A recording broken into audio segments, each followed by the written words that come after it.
Hey guys, just a quick note from us. We really appreciate all the support and all the well wishes we've had since we launched the Fraser Golf Institute channel.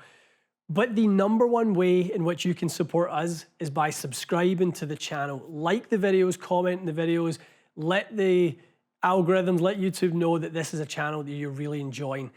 Currently, about 60% of the audience, the viewers on each video are not subscribers. It would mean the world to us if you subscribed to the channel and you liked and commented in the videos. It lets people know that Fraser Golf Institute is a channel that should be viewed on YouTube. That would help us out, and we guarantee we'll bring the best content that we possibly can to you guys. Enjoy today's video. I heard someone the other day, they go, oh, Lab doesn't really market. And I'm thinking in my head, I'm like, ride this out, because they've got influencers. If someone doesn't think Lab market, they don't know what marketing is. Yeah.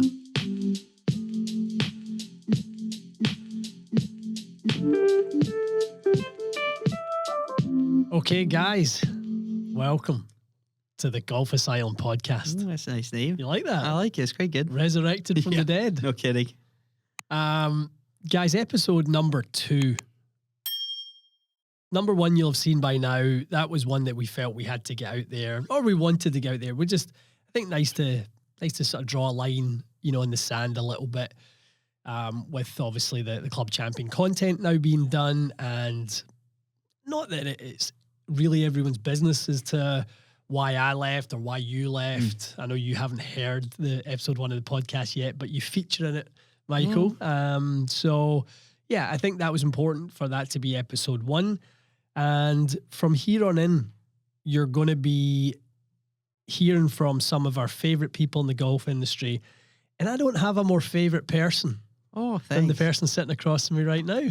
Thanks for having me. Michael Martysiewicz, for those of you who can't see, well, you're listening, your audio device. Or pronounce the last name. Exactly. How are you, my boy? I'm good, pal. I'm good. It's, it's been a couple months of doing nothing, to be honest with you. Working on getting healthy, back in the gym, which is nice. Good. Working on my golf game. Traveling a little bit, planning to travel, sitting in the cold. It's too cold here. Too cold, I know.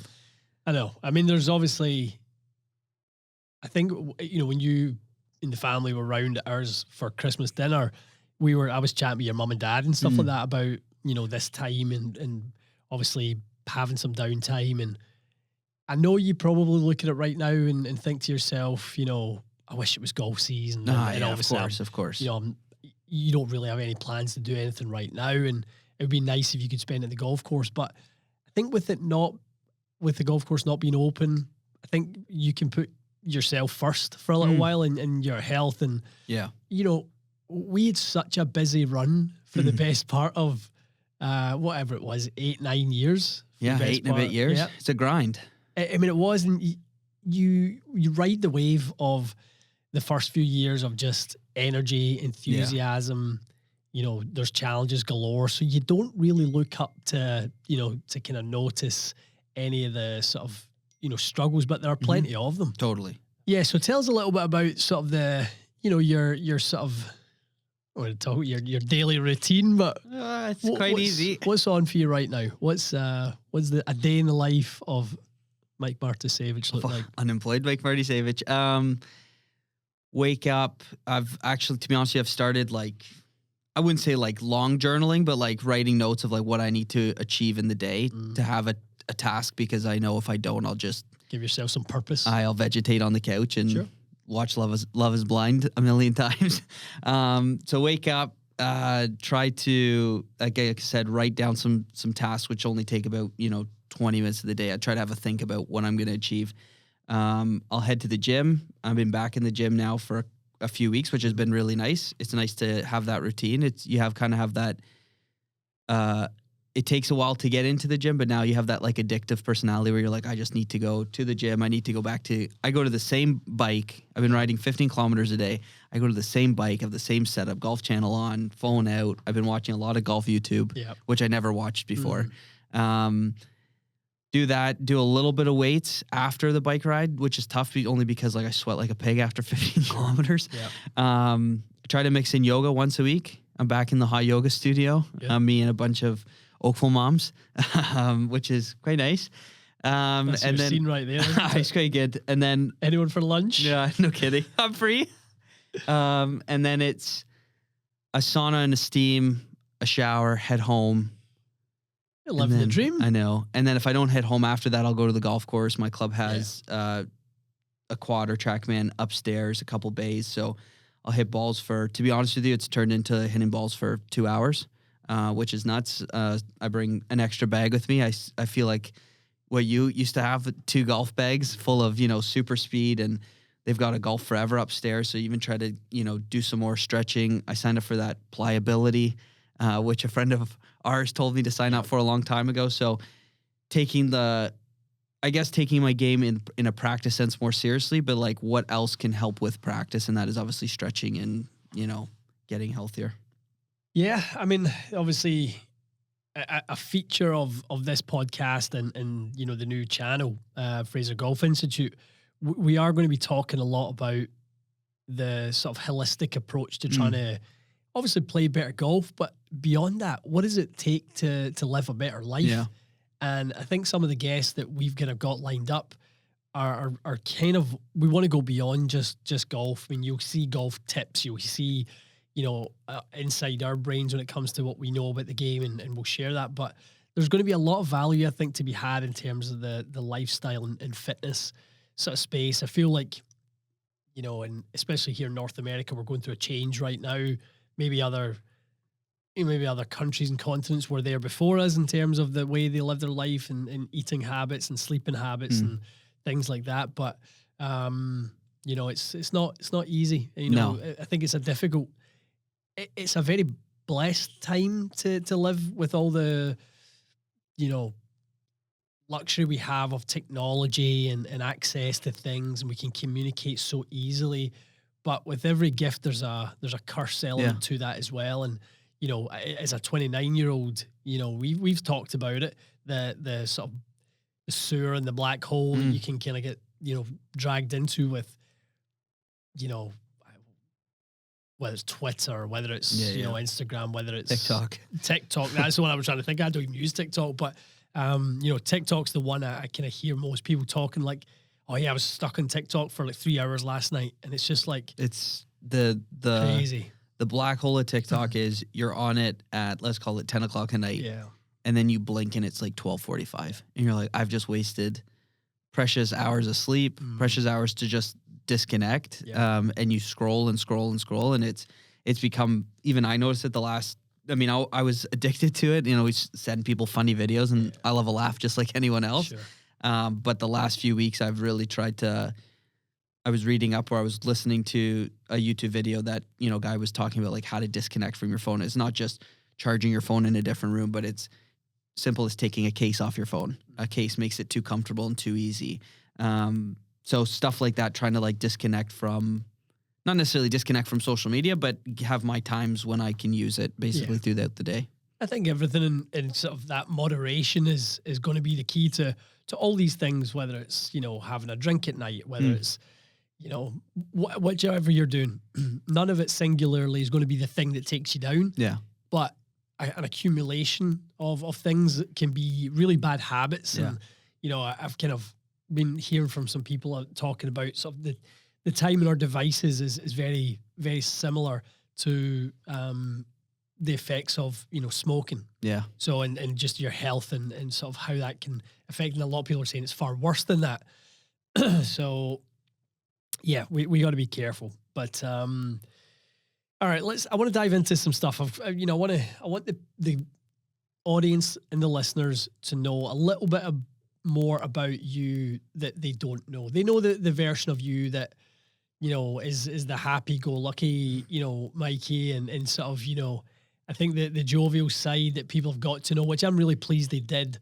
Obviously the ups and downs of the YouTube channel over the last few years, and there was many of them. But one of the things for me that was really gratifying was watching how much you grew into the role as co-host on the channel and stuff like that. And I know that was a difficult transition for you. Obviously Matt as co-host for those years, had his own, group of people who enjoyed watching him. And, I think that was maybe difficult for some people at first, and obviously as it was difficult for them to see the person they enjoy watching leave. It's difficult for you to join, knowing that this is this is uncomfortable. This is an established, YouTube channel, etc. So I'm super proud of the way you embraced that and how you were able to sort of get in, get comfortable within that mold. Who is Mike Martysiewicz? I don't even know. Go deeper than the surface or the surface on that one. Like, who are you? I mean, I always say this, I've been having conversations with people about like potential future opportunities and stuff. And for me, I'm always one to like, I never want to stop learning. I know early days when we started, I was able to take the time to like go meet a mentor, Mike Taylor, and just go spend 4 days with him and just taking those opportunities to learn. I'm always wanting to learn on the next thing. It doesn't mean I want to be inventing the next best thing, but sure. I want to understand why things work. So I'm pretty curious that way of like understanding the next thing, especially in the golf industry. Yeah. And the other side of it is, I grew up very, very fortunate. I didn't have to, be brought into the game via a system like First Tee. And that's a board that I sit on that I really love. But I would say growing the game or just giving the next generation opportunities through golf, I think is really important to me.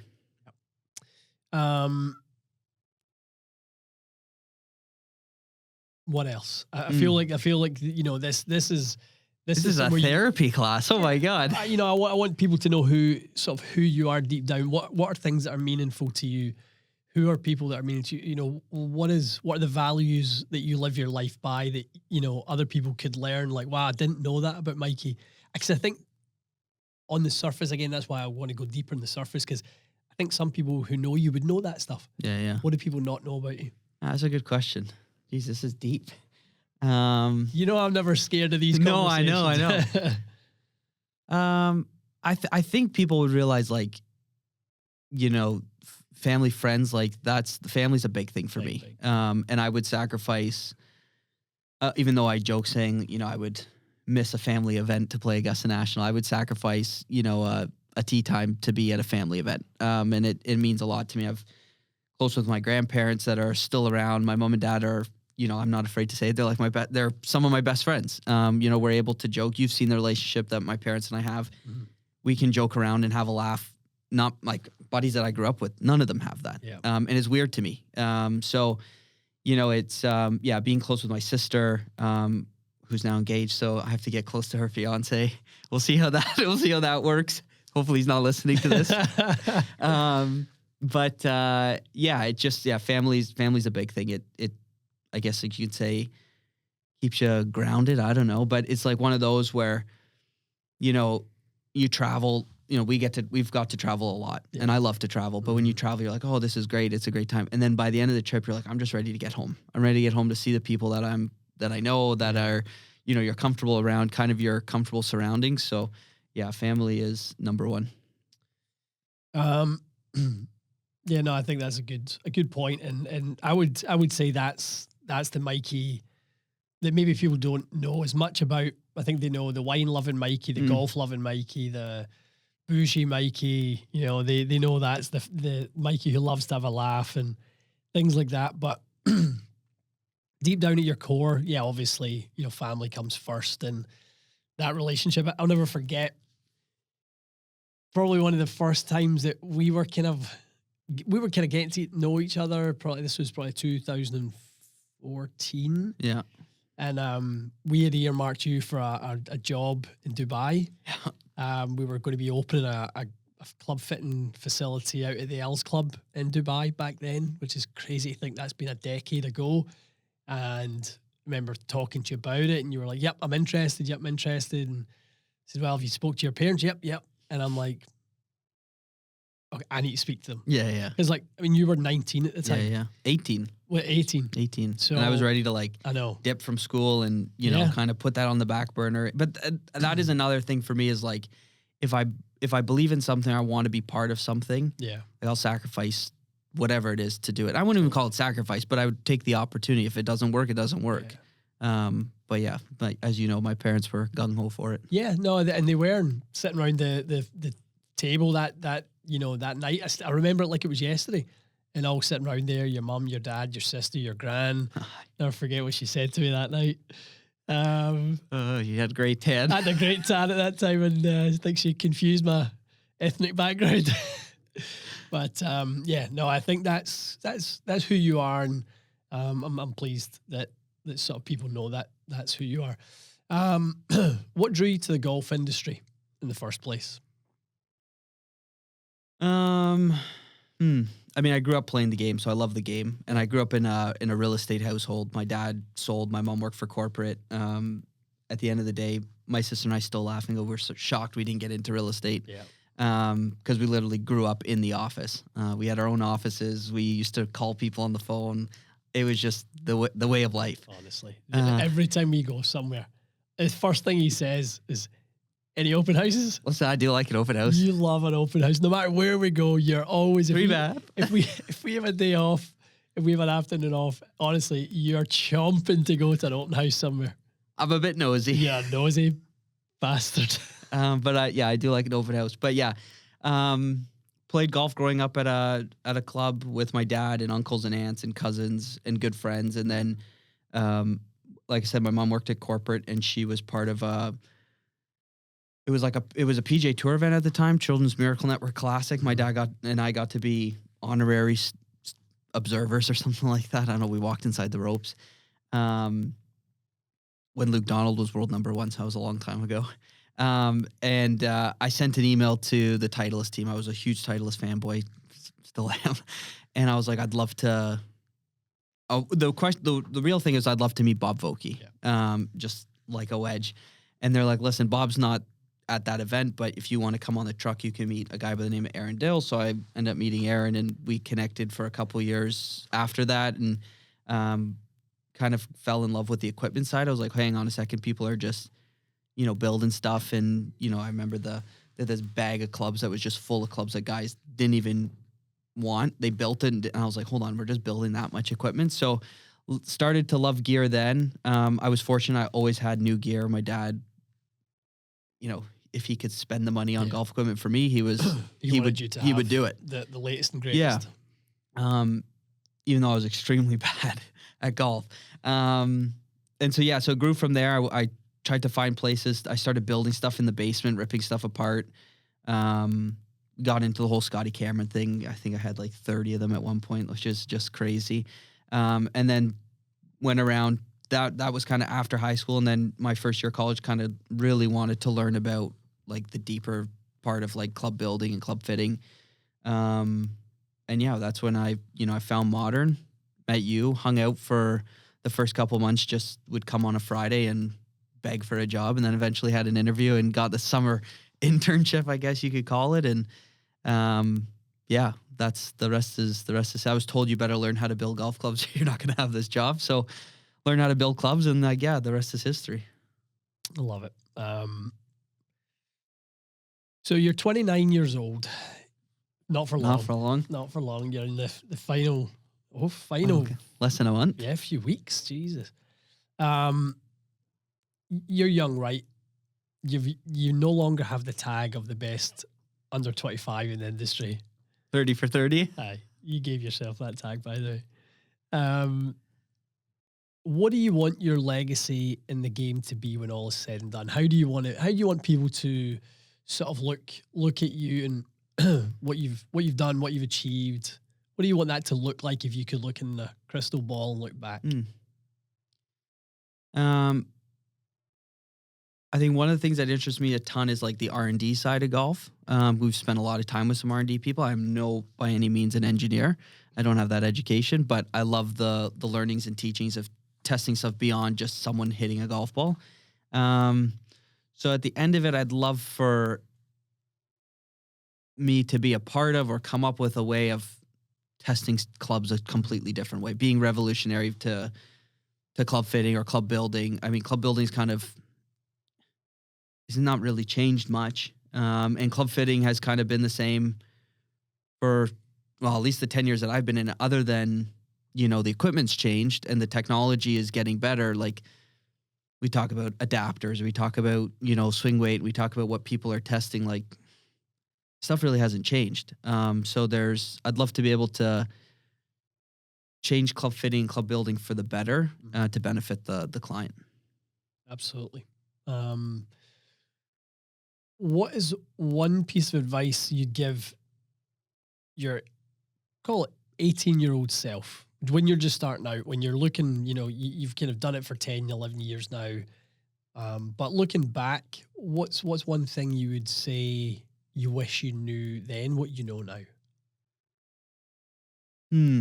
Don't be afraid to voice your opinion or speak up. I mean, when I was super young and first started, I was quiet. Yeah. And there was a lot of ideas in my head, or I had, when you're sitting in conversations and you want to answer, but you're afraid to answer because you don't want to look stupid. But then at the end of it, the answer that I have in my head, someone else has said, and they're like, oh yeah, really good idea. And you're like, have I missed that opportunity for someone to be like, oh, this kid knows what he's talking about, or he's actually showing interest. So without kind of being a dick about it, speak your opinion, but don't be afraid to not have that conversation or to speak amongst a group kind of thing. And I think that's the one thing even pre-YouTube, but like when we started TXG, I remember when I spoke to like PGA of Ontario or something like, or PGA of Ontario. And it was like, at first I was nervous, as like, I don't like public speaking. When you do that and then you start doing some podcasts and you start doing, obviously through COVID, we did a ton of Zoom calls, PK sessions and stuff. Like when you start getting comfortable with that, like now it's, we just walked by a room where you could host a TED Talk, right? Yeah. And you're like, it'd be so cool to do. And most people would be like, I'm not standing in that room talking in front of whether it's one camera or 240,000 people, whatever it is. So yeah, speak up. I think one thing that's, we're fortunate now in that we've kind of obviously had the modern golf days, we've had the TXG days, we had the club champion days, and we obviously learned through that lots of things. From that, we obviously get lots of opportunities, and I think we're in such a fortunate position, you and I, that we can sort of look at it now and go, okay, we've had a lot of exposure to this industry now. Like, where do you want to be? Yeah. Like, where do you really want to spend your time? Like I always say, it's, when you try something for the first time, it's like trying a cup of tea. How do you know how you like your tea? Somebody asks you and you've never had it. Do you like sugar, milk? Yeah. Do you like black? Do you like green tea? Extra bubbles. Extra bubbles. So don't even get me started on Starbucks' inability to make a cup of tea. Don't even go there. It's rough. You should try coffee. I know. It's easier. But yeah, I think that well-rounded exposure to the industry is something that, is going to leave us both, I think, in a pretty good position moving forward, that, we can take some time as it is right now and focus in on what it is we want the next phase to be. Yeah, good point. All right, let's get away from you because I know how uncomfortable you are at talking about yourself. Thank goodness that's over with. Let's talk more generally about golf. What are your thoughts right now on where golf is generally? Obviously, it's a bit of a transition time when, in professional golf and how golf is perceived in the media is going to be a large part. It'll trickle downstream, to us in terms of people's interest levels. And are people watching? Well, if people aren't watching, they're not buying clubs. They're not as interested in watching stuff. What are your thoughts on the state of the game? I mean, Tiger said it on Sunday in the booth with Jim Nantz. He was like, we've had conversations with, Donald Trump and the PIF, and they're closer than ever. And at the end of the day, whatever that becomes, let's just get that over with. Bring the players back together. I know there'll be a lot of hatred towards the people. How did they do that? I don't know. My dad and I were having this conversation yesterday. I mean, if you think about it, someone like Rory, and I don't know what he was offered. Let's say it was $500 million, right? Sure. He's walked away from that to be part of the PGA Tour.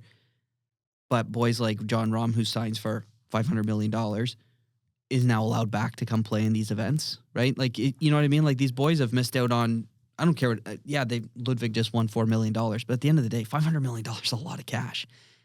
So those boys have, they've walked away from a big deposit. The PGA Tour is going to have to do something. And whether that means sell out completely to PIF and the PIF pay some of these players, I don't know. But they need to bring the tours back together. Live is, I've watched it. It's interesting. Like it's okay. It's good. Phone scrolling TV, you know, it's on in the background and you might peek at it once in a while, but it'd be nice to have all the players that, I mean, I hate to say it, all the players I grew up watching, Poulter, Westwood, Stenson, you know, Oosthuizen, all those guys, DJ, I want them back on tour. I miss seeing them play, you know, these, you know, the Scottish Opens, et cetera, et cetera. So, yeah, I just get the deal done. And I think golf will be in a better place for it. It'll be messy, but I think it'll be in a better place. I think the one thing with that, though, to remember is that Liv is going into its, what, 4th year? Is it something like that, yeah. Like, it's been 4 years, and Poulter was already a kind of like towards the end of his PGA Tour career, and he's kind of, if he rejoins in Stenson and Westwood, like McDowell, those guys are just not going to be a factor anymore. They're not a factor on living in, you know, shallow fields, never mind deep fields. So I do, you know, when Liv was first announced and it was first discussed, I thought it made perfect sense for Poulter and Westwood and like a retirement Donald. A bit like like, you know, you get one sort of final way of managing your schedule and you know, just I can understand why they're going there. I just didn't understand the Brysons. And now obviously as things have played out for Bryson, his goals and objectives in the game, like he has more freedom to make that happen on Live, and I think that has played out more for me in the last few months, that I see a different side to the Live opportunity than I saw over previous years. You know, I've listened obviously with the announcement of Rick Shields joining them as a media partner. I've listened to announcements from or interviews with like Phil Mickelson and people talking about it. It makes more sense to me now than it ever really has, to be honest. I don't love the format. I don't love the product, the viewing sort of product. But I do understand it from a playing perspective. I don't know how you ever square the circle of world ranking points. Yeah. Different format, less rounds played. You know, it's obviously shotgun start. You know, it's a sort of different challenge that way. I don't know how you allocate a appropriate amount of world ranking points to basically a different. It's a different game. Yeah, it is completely different. I think the one thing too is, and I mean, Liv's probably smart for doing this, is getting in tied like with some of these content creators and stuff like that. I think especially end of last year, beginning of this year. And like I said, I've even started to watch a little bit more YouTube golf, which I never consumed. Yeah.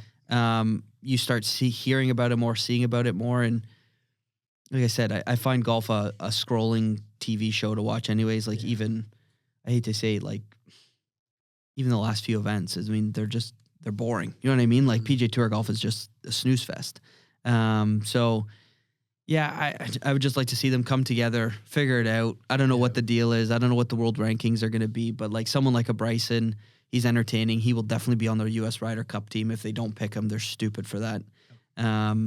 So yeah, I would be, and John Rahm for the Ryder Cup team. You know, it just they'd be Adrian Moronk. I mean, the guy's a stud. He's a good player. Yep. So yeah, it's going to be messy when it's all done. It's going to be confusing when it's all done. I don't think anyone's really going to know the right way for it for the first couple of years, but hopefully this year we hear something from the PIF and the PGA Tour that it's all squared away and you kind of come back together. Yeah, I don't know how it kind of, I don't know how it happens. Yeah, there's sponsors, there's contracts, there's TV deals. I don't know if it's as simple. I don't know if it's kind of going to be as simple as you just put them back together. Do you, because I mean, is it less events on Live? Does it go to 8 to 10 events? Right. And, you have the ability to dip in and out of each one.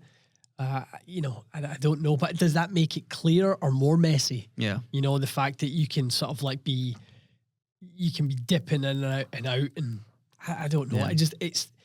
I heard what Tiger said about that. I don't feel like we're closer to clarity in any way, shape, or form, because I just don't think, even when they've asked a lot of the players on the the players board and stuff like that, no one seems to have some great answers as to what it could look like. Yeah. No, it's I mean, sit here confused just as the next golfer. I mean, I'd love to have the answer, but I don't know what you do until everyone comes together, and then you kind of have to figure it out from there. But you're right. It would get messy with events, and, a lot of these guys want to play less events. I mean, that's the reason TGL did 3 rounds yesterday and a round today, is none of those guys are going to Mexico. Yeah. I mean, I've played the golf course that they're playing that in Mexico.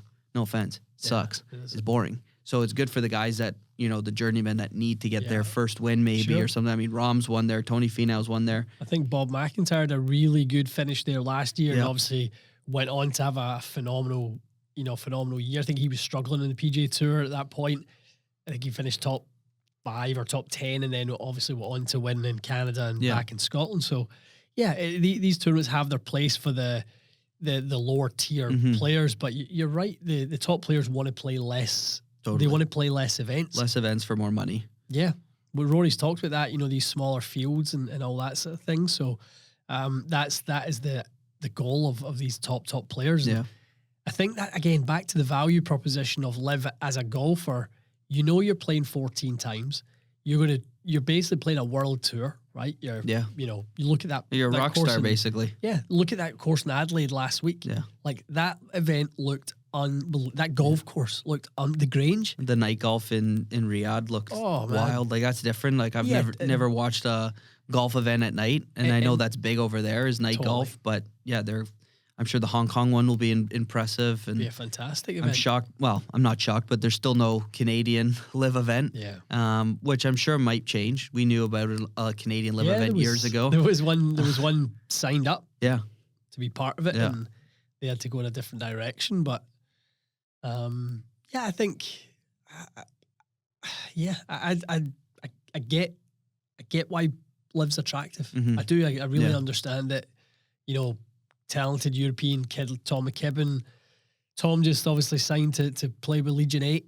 I mean, he's going to he won his first event in terms of the team aspect, so he's made a ton of cash already. I think that first event he made like $300,000, and then on his own, and then there was a tweet about like what he's made kind of throughout his career. I know he's newish on tour in a way, and it's like, man, one 3-day event, and you've made huge cash already. Yeah, he's probably made somewhere close to 20-30% of his career earnings to that point in one event. It's crazy.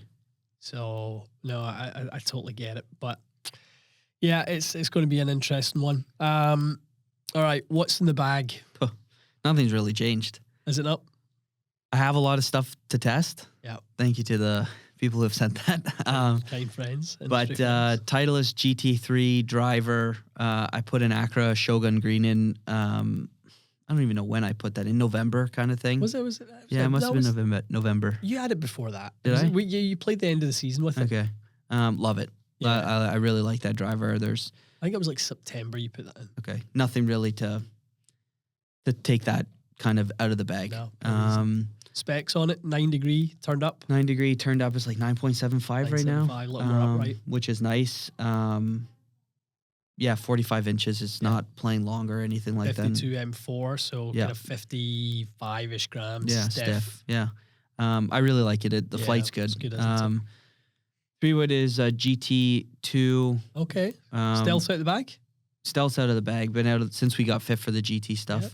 TZ6 70 M4 short. It's at like 42 and it's not that short. It's 42 3/4 or maybe 42 and a half. Right. 5-wood is still that GT3 4-wood basically bumped up 16.5 bumped to. It's a great little club. 17 something, but it sits so good. Yeah.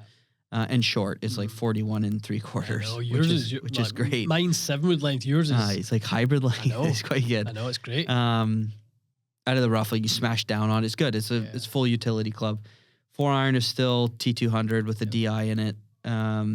You hit that thing really good. I know. I always talk about taking out of the bag, and then I hit it, and I'm like, Yeah, this is so good. 5-iron T200 with a Modus 105. Yeah. And then 6 to wedge T150 Modus 120s. For now. For now, yeah. Artisan wedges. They're not going anywhere. I just need to work on my wedge game, which I have been, which is nice. And then a Bettinardi putter. And I've been playing 2025 Pro V1X since probably September. Really like it. Yeah. Yeah, Probably, you've been enjoying that. Probably the first line of golf ball that I've like noticed a difference for my game in a good way, which is nice. You just changed because it was, here's the new one, Aye. does the same sort of thing. Yeah. But yeah, you said that the new ball to you is a little bit more durable. Yeah. It doesn't chew up quite as much. Off the tee, I find like driver wise, even off the miss, it doesn't float as much. Yeah. It's almost, I could call it a bit knuckly, which is, I mean, I'll take knuckly over high and spinny. So, yeah, definitely impressed. Love it. Any changes or thoughts of changes to the putter? I would use I love the look of that Oz. Yeah. With a insert in it. I do like that. I'd love to roll one of the new Scotties. For some reason, to me, it just looks really nice. But I'd probably go Lab Oz. Yeah. Or a DF3, but probably an Oz. What do you think of the, I mean, we're not going to dive too much into equipment side of things in this podcast, but what do you think of what's going on with Lab, and, you know, is it sustainable? I think at first, when it first came out with their weird shapes, I thought this is a bit gimmicky. Yeah. Then we saw a couple of years ago a lot of pros starting to use them. So I was like, okay, it must be something there. Then at our time at Club Champion, the amount we sold in the last year, I was like, this is crazy. Then we spent time with Sam and we did some videos, which I thought were, you know, were fun and they were interesting, and you could see the technology working. And then I thought, could it be a fad? Yeah. And then this year, especially, the amount of OEMs that have tried to come out with zero torque, or they've, you know, PXG's got one. I mean, everyone has. Ping's got this. You saw it on, you know, WRX this week. Oslo had, you know, and now there's some more center shafted putters out there. And I'm not saying all center shafted are zero torque, but Hideki's using one. Like guys are using it, and a lot of non-contracted guys are using Lab as well. So I think that technology makes, like, I believe in the technology. I think if OEMs weren't trying to come out with them, they'd be like, I would see it going away in a couple years. But with the amount of OEMs coming out with this stuff, I think it's they're all fighting against Lab. I totally agree. I actually think for Lab, the validation they've had from the competition or competitors making putters to copy them has been a gift. Totally, 100%. Right? Because I think if all the other companies kind of quietly ignore them, and you've got these kind of like slightly odd looking shapes and stuff like that, and people go, well, that's too much for me. I can't quite tolerate it. Even if they do make it smaller, condense it from DF2 into DF3, and, you know, obviously with things like Oz and Link, they're getting closer to more mainstream models, but people are still like, it's a little bit, you know, out there for me, that. But the fact that these other companies now are basically hopping on that the bandwagon, I think that's just, I think they can't go anywhere now. I think they're absolutely established as the leader. Totally. You know, and it's first to do it, you know, and they're the leader in the market. I would assume a lot of other OEM marketing rooms are like, oh, we're going to come out with this, we're going to crush Lab, we're going to, you know, which is great. I'm glad other OEMs are positive and they want their product to be the best. But like you said, for Lab, that's just icing on the cake for them. It's almost more validation, free advertising, more validation. Like people, you know, I heard someone the other day, they go, oh, Lab doesn't really market. And I'm thinking in my head, I'm like, ride this out, because you like they've got influencers. If someone doesn't think Lab market, they don't know what marketing is. Yeah. If you can't, like you said, you're watching more YouTube golf. If you watch the Bryan brothers, if you watch, Peter Finch was in a Lab putter, he's now in a Grant's a full ambassador. He's a full ambassador. Did you see his video with Adam Scott? Yeah, right? I haven't watched that one yet, but yeah. So like, they're everywhere. Yeah, and that's smart marketing. That's not paying, you know, $25,000 for a center page double print in Golf Digest magazine, old school. For the most things that's changed in Adam Scott's bag, the thing that stayed the most consistent is a Lab putter. Definitely. Whether it's a DF2 or a 3 or an Oz. But I would like to dabble with an Oz. I don't know they've got the press one, the one that has no kind of onset to it. I mean, I don't know which one I would be in, but I would definitely like to test one. I'm planning a little trip out there. If you want to, they're close to Bandon. I know, very close, 2 hours. Little trip to Oregon. So if you want to make that trip, I want to go out there and spend a little bit of time with them and see kind of the HQ and that sort of thing. So if you fancy it, we should couple putter fits, couple of wee putter fits. Free agents, you know. What's your favorite golf memory? I mean, crossing the Swilcan Bridge with my dad is pretty special. Getting a hole-in-one in front of my pals at Streamsong last year, pretty good.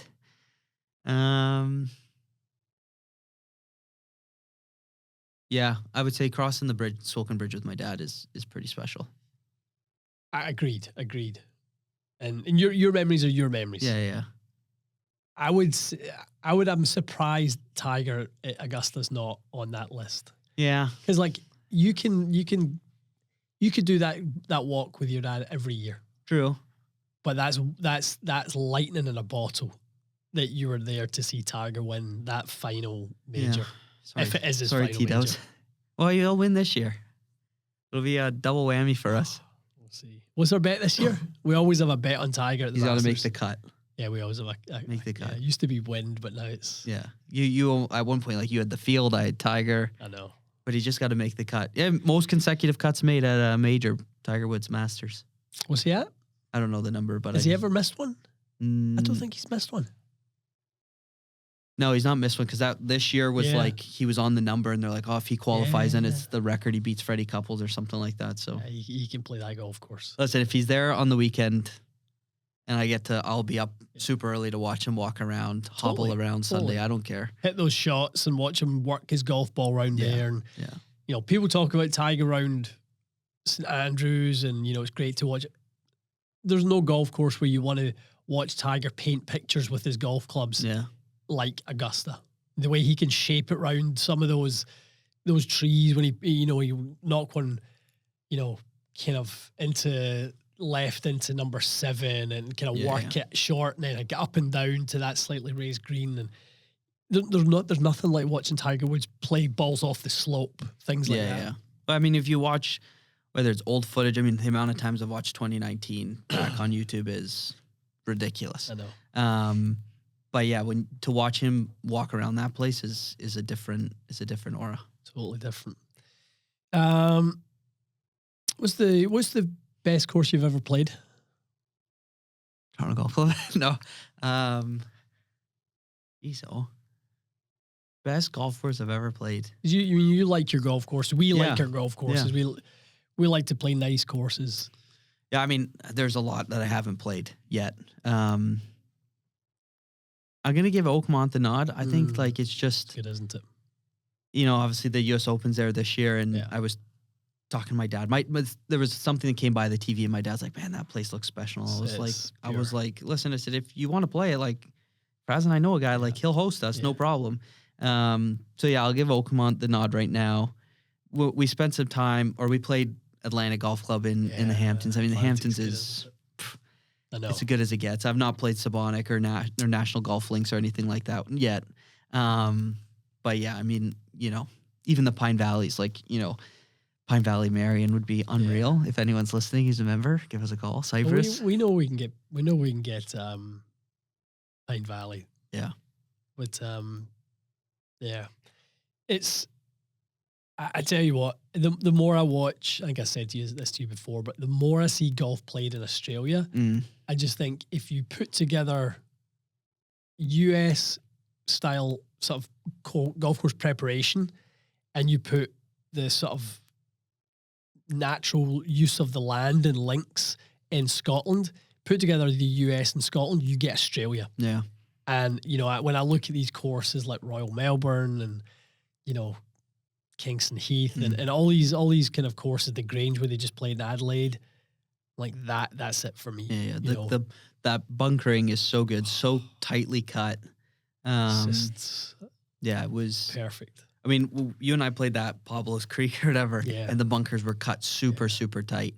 And then you watch Adelaide and you're like, that's just next level. You see a ball, like, they don't rake the bunkers, they brush them. I don't know Yeah. if you saw that, Yeah, you know, yeah, and some of those, like a ball goes in it and like it'll kind of rally up round the wall and it'll always find its way back down into, and like John Ram was saying, you know, in his video with Rick Shields, like the ball's literally teed up for you. Perfect. Great. Yeah. I think that's the way it should be. Yeah. You know, I don't think you should have to play Russian roulette with No. the thick teeth of a rake. It's hard enough, you Totally. know, in the bunker Totally. and stuff like that. So, Trip to I'm Oz desperate would to be play nice.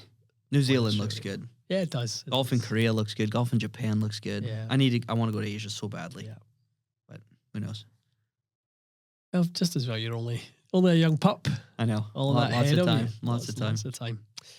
All right. So speaking of lots of time, we've taken up enough of yours today. What is one pearl of wisdom that you can leave this audience with today? I don't even have any wisdom. What's something you've learned, whether it's about golf clubs, equipment, choices of equipment? Think of this. I was thinking outside of golf. No, it'd be whatever you want, but from I think your skill set and your knowledge base is deepest in golf. So I think people rely on you for that. Yeah. You know, we were talking about someone who texts us all the time, and you get DMs and people are like, what about X, Y, and Z? Everyone makes great product. Yeah. And now I don't even work for a club fitting company, but all I can say is do yourself a favor, go get fit. Yeah. Find a trustworthy fitter that has great reviews from friends, family, other golf courses that say, go see Bob Smith at Bob Smith Golf, whoever it is. That's the only way to really get your game better, is to test, dial it in, get fit, buy it from the club fitter, that it's built properly.